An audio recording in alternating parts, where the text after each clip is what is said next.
Hello दोस्तों, स्वागत है आपका रामानुजन क्लासेस में। आज हम आपके लिए कुछ रीजनिंग के इंपॉर्टेंट क्वेश्चन लाए हैं जो आपको हर एक एग्ज़ाम के लिए महत्वपूर्ण है। ठीक है, तो आइए स्टार्ट करते हैं और देखते हैं सबसे पहला हमारा जो क्वेश्चन है वो क्या लिखा है।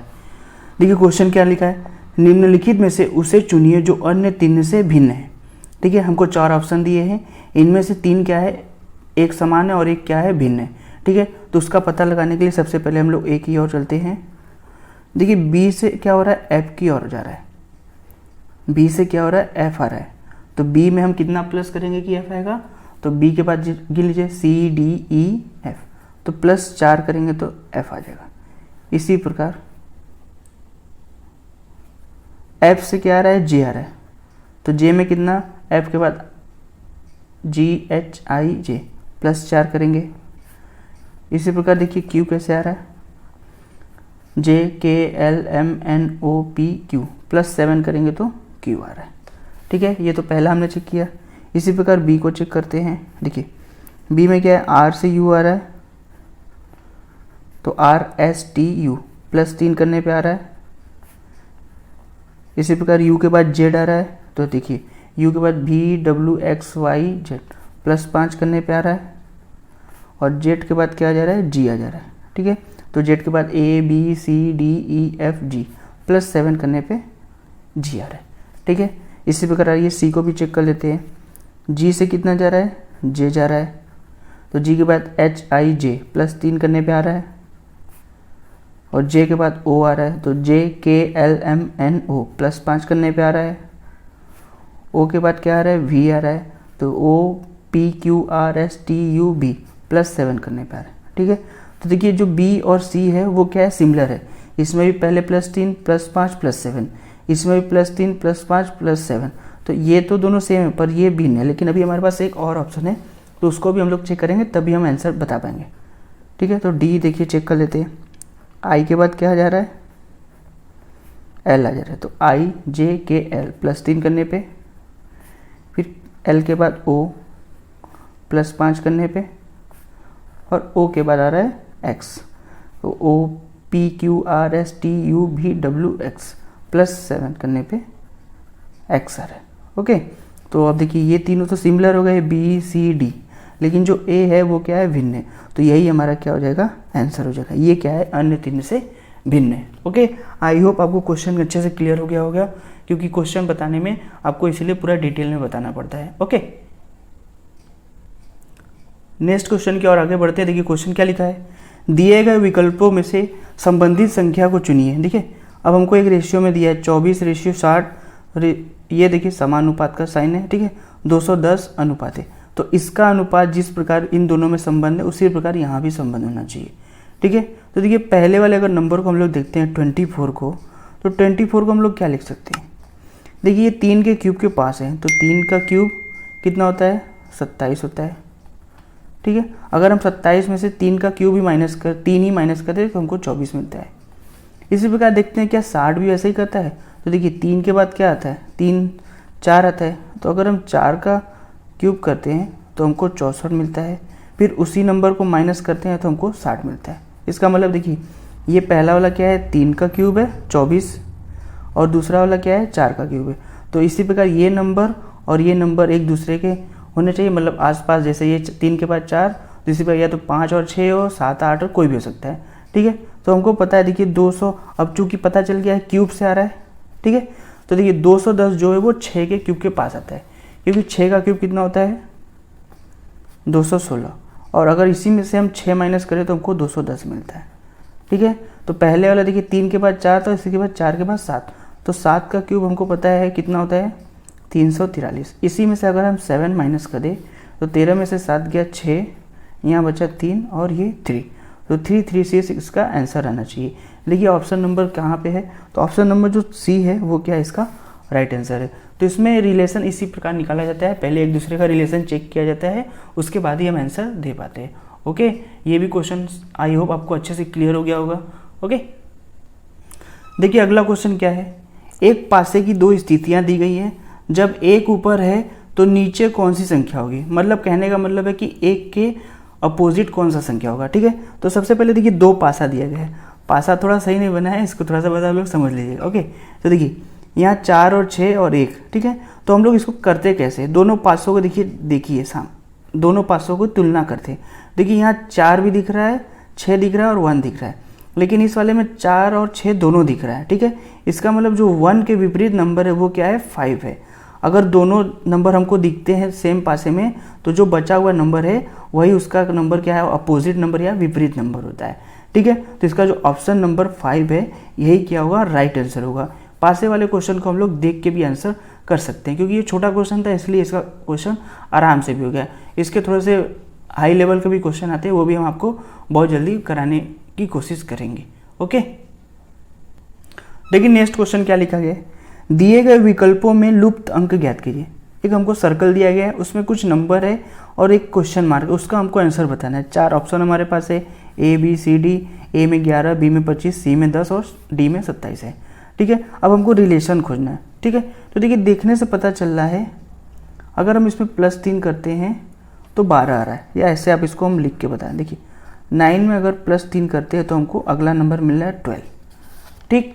अब देखिए 12 में कितना प्लस करें कि हमको 18 मिल जाए, तो अगर हम 12 में 6 ऐड कर दें तो हमको कितना मिल रहा है, 18। इसका मतलब देखिए पहले 3 ऐड हुआ, फिर इसका डबल ऐड हुआ, ठीक, या फिर +3 कर सकते हैं, ठीक है। उसके बाद फिर +3 ही ऐड करना है, ठीक है। तो अब जो नंबर है वो नंबर हमारे पास 18 है, और अगर 6 में +3 करेंगे तो 9 हो जाएगा, ठीक है। 6 में +3 करेंगे तो 9 हो जाएगा, तो 18 में 9 जोड़ेंगे तो 27 आएगा, ठीक है। तो इसका जो ऑप्शन नंबर डी है वो क्या है, राइट आंसर। देखिए इस टाइप के क्वेश्चन जब भी आते हैं तो सबसे पहले अगर डिफरेंस आपको नंबरों के बीच में कम दिखता है तो आप जोड़ और घटाने के साथ ही स्टार्ट किया करिए, ठीक है। क्योंकि हमारे पास नंबरों में डिफरेंस कम था, इसलिए हमने देखा कि +3 +6 इसके बाद +9 करने पे हमारा आंसर आ रहा है। ओके, तो इस टाइप के क्वेश्चन को आप ऐसे ही देख के बता सकते हैं। ओके, आइए अगले क्वेश्चन की ओर बढ़ते हैं और देखते हैं क्वेश्चन क्या है, ठीक है। देखिए क्वेश्चन क्या है, निम्न में से कौन सी आकृति संगीतकार, वाद्यकारों और वायलिन बजाने वालों को प्रदर्शित करता है। ये वेन डायग्राम का क्वेश्चन है, इसमें का 1 से 2 क्वेश्चन आपको एग्जाम में जरूर देखने को मिलेंगे, ठीक है। तो इसमें क्या होता है, देखिए 3 हमारे पास अब कंपोनेंट है, जैसे संगीतकार, वाद्यकार और वायलिन। इन तीनों में हमको बताना है कि कौन सा संबंध, रिलेशन इन दोनों में होगा, ठीक है। तो इसको सॉल्व करने की कोशिश किया जाता है और समझने की कोशिश किया जाता है, ठीक है। देखिए जो संगीतकार होता है, ठीक है, जो संगीतकार होता है या जो वायलिन है, जो वायलिन बजाने वाला होता है, जो वायलिन बजाने वाला एक संगीतकार होता है, एक संगीतकार होता है। वायलिन जो बजाता है वो क्या होता है, एक संगीतकार होता है, ठीक है। तो हमको वायलिन और संगीतकार में तो रिलेशन पता चल गया, लेकिन जो वाद्यकार है वो वाद्यकार क्या होता है, वो अलग होता है, ठीक है। वो वाद्य यंत्रों को बस बनाने वाला काम करता है, ठीक है। तो देखिए इसका जो रिलेशन होगा वायलिन और संगीत, तो देखिए 2 चीज़ों में तो रिलेशन मिल गया हमको। इसमें अब ऐसे लिख भी सकते हैं अंदर, वायलिन संगीतकार, ठीक है। जैसे इसको हम लोग बोल सकते हैं ये वायलिन है और ये बड़ा वाला संगीतकार है, ठीक है। क्योंकि वायलिन कौन बजाता है, संगीतकार बजाता है, पर जो वाद्यकार है वो अलग है, जो वाद्यकार है वो क्या है, अलग है। तो ये इसका आंसर होगा। तो ऑप्शन नंबर देख लीजिए, डी वाला जो है ऑप्शन है, ये क्या है, राइट आंसर है, ठीक है। तो इस टाइप के वेन डायग्राम क्वेश्चन ऐसे ही किए जाते हैं, जिसमें आपको अगर तीनों में रिलेशन मिलता है तो तीनों का ऑप्शन भी दिया रहता है, सारे ऑप्शन दिए रहते हैं, बस आपको रिलेशन खोजना पड़ता है। ओके, देखिए नेक्स्ट क्वेश्चन क्या लिखा है, ए और बी बहनें हैं, आर और एस भाई है, ए की बेटी आर की बहन है, बी का एस से क्या संबंध है, ठीक है। तो ये खूनी संबंध वाला आ गया क्वेश्चन, ठीक है। तो सबसे पहले देखिए क्या बोला, ए और बी क्या है, बहनें हैं। तो हम लोग आपको बताया गया है कि जो भी फीमेल होता है उसको हम लोग सर्कल से रिप्रेजेंट करेंगे, ठीक है। और जो भाई बहन का रिश्ता होता है एक सिंगल लाइन से रिप्रेजेंट किया जाता है, आप सबको पता ही होगा, ठीक है। जो फीमेल होगा उसको हम लोग सर्कल से करेंगे और जो मेल होगा उसको वर्ग से करेंगे, ठीक है। अब देखिए आगे क्या बोला, ए की बेटी आर की बहन है, तो ये मान लेते हैं हम लोग ए की क्या है, बेटी है, ठीक है, ए की क्या है, बेटी है। ये जो ए की बेटी है वो आर की बहन है, ये रहा आर। ये जो ए की बेटी है वो क्या है, आर की बहन है। अब आगे क्या बोला है, आर और एस भाई है। तो देखिए आर और एस क्या है, भाई है। तो भाई के लिए हम लोग, लेकिन पता नहीं कौन किसका भाई है, बस बोल दिया कि आर और एस भाई है। ठीक है, ठीक है। तो इस प्रकार जो ए की बेटी है वो इनकी बहन हुई। ठीक है, आर की भी बहन होगी, एस की भी बहन होगी। तो अब हमसे पूछा क्या है, बी का एस से क्या संबंध है। ये जो बी है वो एस का क्या है। ठीक है, तो देखिए ये ए की बच्ची है, ये भी उसकी का लड़का है, ये भी उसी का लड़का है। तो जो बी हुई ये क्या होगी, इसकी आंटी होगी, क्योंकि ये इसकी सिस्टर है तो इसकी क्या होगी, ये आंटी होगी। ठीक है, तो जो इसका ऑप्शन नंबर डी है वो क्या है, इसका राइट आंसर है। ठीक है, ब्लड रिलेशन वाले क्वेश्चन ऐसे ही आप ट्री मेथड से करेंगे तो बहुत ही आसानी से बन जाएगा। ओके, देखिए नेक्स्ट क्वेश्चन क्या लिखा है, A B C D E F एक 6 मंजिला इमारत में रहते हैं। ए चौथी तथा एफ सबसे निचली मंजिल पर रहता है। बी ए से ऊपर तथा लेकिन ठीक ऊपर नहीं रहता है। सी और एफ के बीच केवल एक आदमी रहता है जो डी नहीं है। ठीक है, तो ये सीटिंग अरेंजमेंट का क्वेश्चन है। क्वेश्चन पूछने के बाद कुछ, ये तो एक पैराग्राफ है, उसके बाद हमारे पास कुछ क्वेश्चन है। ठीक है, तो चूँकि इसको हम लोग बनाएंगे पहले। ठीक है, तो आइए बनाते हैं और पहले इसको एक दूसरे पेज पे आपको करके बताते हैं ताकि आपको अच्छे से क्लियर हो जाए। ठीक है, तो सबसे पहले हम लोग देखिए नोट कर लेते हैं क्या क्या दिया था। जो चूँकि 6 मंजिला इमारत है तो पहले 6 इमारत बना देते, 6 5 4 3 2 1।